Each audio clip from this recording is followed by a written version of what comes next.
Pues primero salió en el periódico que estaba habiendo un retraso en los trenes, que se estaban cancelando, y luego nos mandaron un SMS. Pues fuimos a la estación y nos dijeron que nos podrían cambiar el billete al día siguiente, es decir, a hoy, y al final, o devolvernos el dinero. Entonces lo hemos cambiado. Hombre, yo espero que nos devuelvan, que nos paguen por los daños que nos han causado.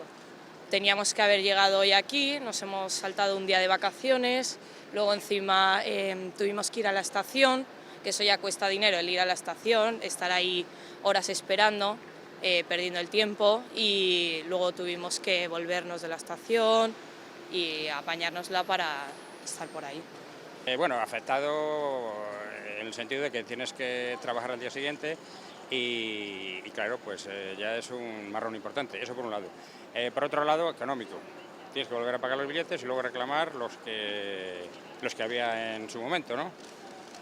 Los que teníamos para ir ayer. Y luego a su vez, pues una noche de hotel, taxi para arriba y para abajo, y claro, pues todo eso, pues un coste adicional y luego no te soluciona nada. Teníamos el tren para las 8:15 de la tarde, las 20:15, y cuando vimos aquí el mogollón de gente que había, ya me volvió mal. Y luego ya preguntando, pero preguntamos a la gente porque no había nadie que te informara. Ha pasado esto, parece que ha habido un accidente en un túnel y poco más. Tacatá, 150 de hotel y otros ciento y pico de billetes nuevos, 200 y pico. Otros 20 euros de taxis de ayer 10 y otros 10 hoy, echa cuentas.